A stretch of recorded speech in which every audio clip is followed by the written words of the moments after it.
It is Diane with Diane's Blue Hearts and Butterflies.com, and I love fun folds and things that pop out and things like that. And Connie Stewart shared one recently. She called it a bookbind explosion fun fold. And I have been going through in my studio, organizing, changing all of my stamp sets over to the new packaging.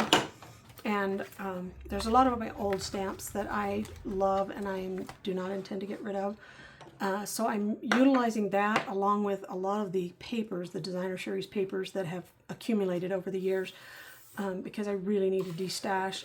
I've had stuff put away for a long time where it's not, out of sight, out of mind, and I'm not thinking about it. So I'm trying to utilize this stuff and use it up. So over on my blog at Diane's Blue Hearts and Butterflies.com, I will have the measurements, but I will kind of go through this. Basically, this piece, you have a folded piece in the middle that then gets opened up with messages and images in there. And it has this bookbind edge is why the bookbind part. And it just creates this nice square that they can actually open up. So I will go through this. I am using an old photopolymer celebration set called Beautifully Happy.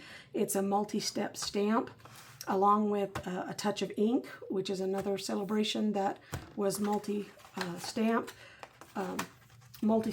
stamp, and utilizing a lot of those. So let me go through what we will need. So you will have cardstock that is 4 1/4 by 11. Then you're going to score that at 4 1/4 and 5 1/2. So you will end up with, what's the one over here? You'll end up with one that has a score line at 4 1/4 and 5 1/2. 5 1/2 is the center. And when you fold that, you'll fold it in half first. Get that lined up and burnish your score line. And then the other one is going to fold back. So you will fold that one back. Just make sure you get that lined up on the top and the bottom. Now here you're going to go ahead and add glue here. You can use tear and tape, you can use Seal Plus, you can use liquid glue, whatever you like you can use. Oh, before you put that down, hold on. I almost did it wrong. So let me go through the rest of it. So you're going to need a designer series paper that is 6 by 6. You can use one that's already comes in a 6 by 6 pack, or you can take your 12 by 12 and cut it into 4 pieces so that you have the 6 by 6s. Then, so that's something for the inside. The front of the card, you will need a piece of designer series paper that is 4 inches by 4 inches. If you would like to have another mat, then you would make the mat 4 by 4, and then this would be 3/4 by 3/4 if you wanted to do that. I had enough going on, so I thought that would be sufficient. The other one on the front, or the other pieces that you'll have, is another coordinating cardstock that will go on. I had it. I don't know what, I set it down here. So this will be the front. You'll need another coordinating piece of cardstock. This one is, excuse me, 3 1/4 by 3 1/4, so that you can still see. And then you'll need your white that you're going to stamp. Or if your paper needs vanilla, you can use vanilla. It doesn't have to be white. And this piece is going to be 2 1/2, nope, 3 by 3. Sorry, I was looking at the wrong line. So this one is going to be 3 by 3. This one you'll stamp on for the front. Then you have this piece that we're going to work together how to score and cut on this one. Behind that, on the inside, you're going to have a third cardstock. I'm using Lost Lagoon, and this will be after it's folded over so you can see where it lines up. This one is 2 3/4 by 2 3/4. And then on the inside of this piece that's going to be folded, you will have 2 of that cardstock, the same one that's behind there. This one is, hold on, I was wrong. This is the outside of the explosion layer. It's 3 3/4 by 3 3/4. These are the 2 3/4 by 2 3/4, and you need 2 of those. And then the white pieces that'll be stamped on the inside for these is 2 1/2 by 2 1/2. So you'll need those. And then the bookbinding edge, you have your cardstock. This one is 1 1/8 by 4 1/8. And then the designer series paper that's going to go on that is going to be 1 inch by 4. Let me go ahead and glue some of these parts together because I do want to be able to show you how to put it together. So, and then this one is needed so we can close that bookbind part. So, and one thing I like about the Seal Plus is if it goes over the edge, I can always fold it back over. It's kind of, I don't know, perforated, I don't know what else to call it. So it makes it easier to fold back over. Then I kind of hold mine up above the cardstock to kind of get it lined up the way that I want it, and then I put it down. Now, I was saying you didn't do this, but you could go ahead and do it. But if you would prefer to take your ribbon and run all the way around and tie a knot on this, like on this piece, you could do that. I'm going to show you the way that I did it in my class, which means you can go ahead and put this part down. And then that just opens up and creates that bookbinding. So now, before I put this piece on here though, I'm going to take a piece of the ribbon and cut it just a little bit longer, and that's so that I can wrap the ends around and to the back of the card. So you're going to want to make sure that you line it up kind of in the middle on the front, and then you'll just bring that over and stick it into that adhesive on the back. And then you will go ahead and run some more adhesive. Really went over the edge that time. Sometimes I think there's a few other demonstrators that give the clue that if you will use your silicone mat underneath, then it catches any glue that goes over too. So now you're going to line this piece up so that it fits in that bookbind area. And then you're giving the effect of a knot or a bow or whatever you want to call it by cutting another piece of the ribbon, run it through there, and then basically you just tie a knot. And I run it kind of up and down, and then you can take and just miter these edges to give it a kind of a finished look there. And I am using a bunch of old stuff that I have. Now, these pieces I do need to stamp on, but I've got some pieces already kind of ready that I've already stamped, so I wanted to spend more time showing you how to do this. Now, this size, like I said, is 6 by 6. Now you're going to take and you're going to go ahead and score. Make sure you're using a scoring blade, and be very careful. If you want to use a scoring board, that's fine. You just want to make sure that you're using the larger end of the stylus to do that.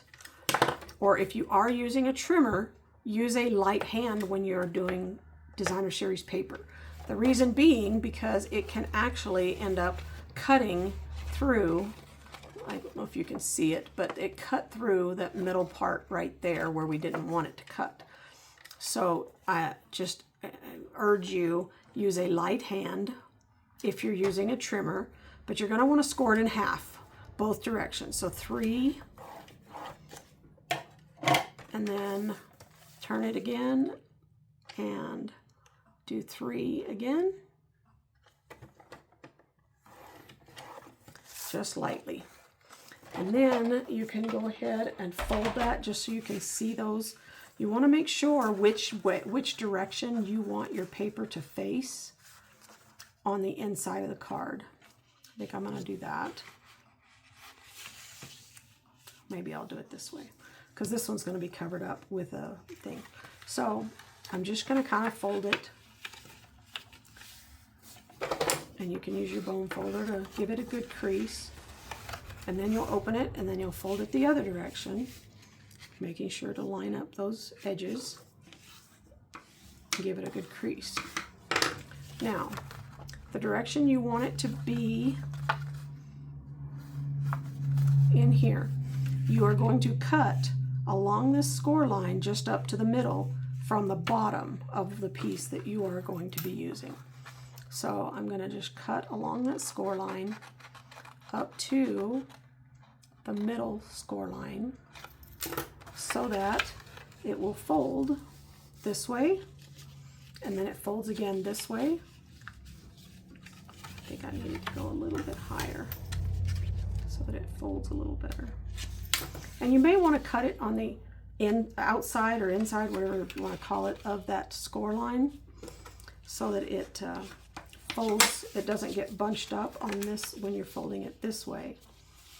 And then I'm going to go ahead and burnish that again, and then you'll fold it down, and you just kind of do that so that till it folds on itself, and then again it will open back up to be like this. So now that I've got that done, let me put this card together. And I've already got this part done, but let me bring in. So I've already stamped my flower for the front, and I used fresh freesia, Highland heather, and a shaded spruce for this.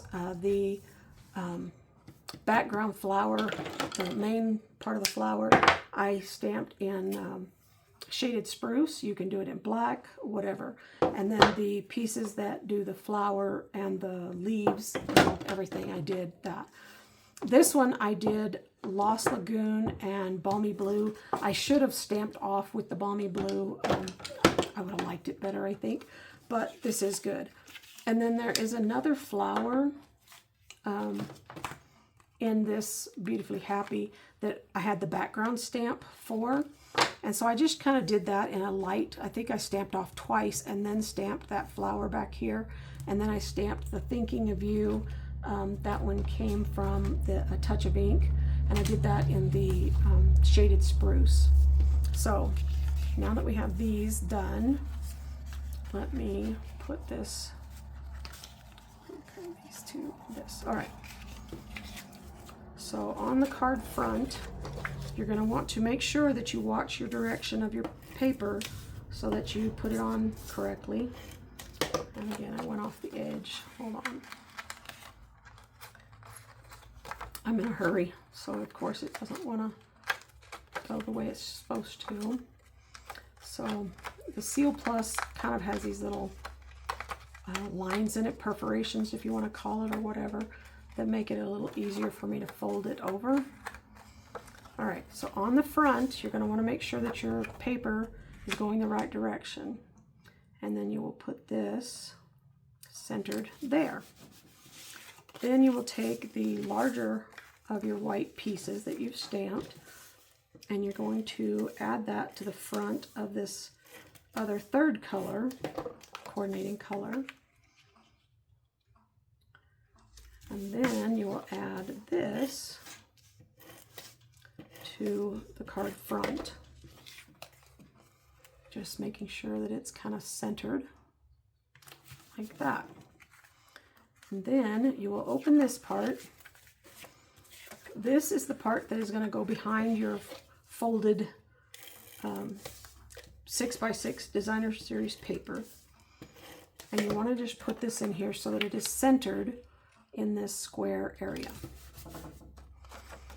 And then again, this is the part that was going to fold up first.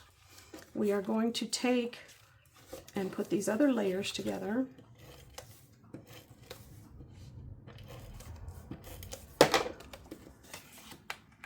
The mats together with this.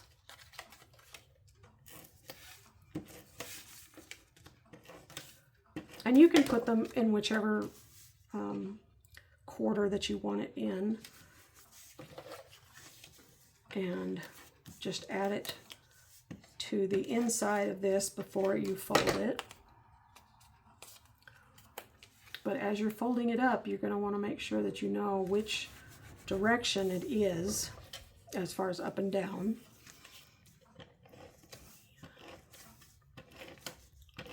I want to put this one up here, kind of opposite.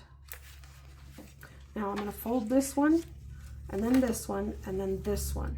And it's this part that we need to glue down here. So you're going to basically put that up here, add your adhesive. You're going to want a good strong adhesive. And again, making sure that I've got it right side up.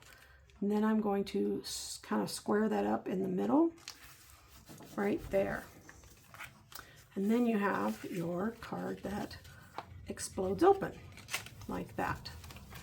Now I am using some old gems that I have.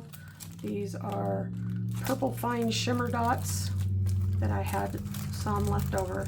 Like I said, I'm trying to get everything out where I can see it so that I will use it and get it used up. You can use the kind of gum end of the take your pick tool and add, I'm going to use one of the big ones of these gems in the center of that flower. And then it's always going by the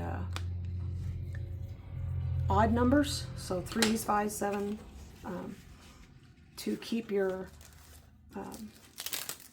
things in a certain order, and it looks more finished and balanced than if you have an even number. We were talking about it in my class.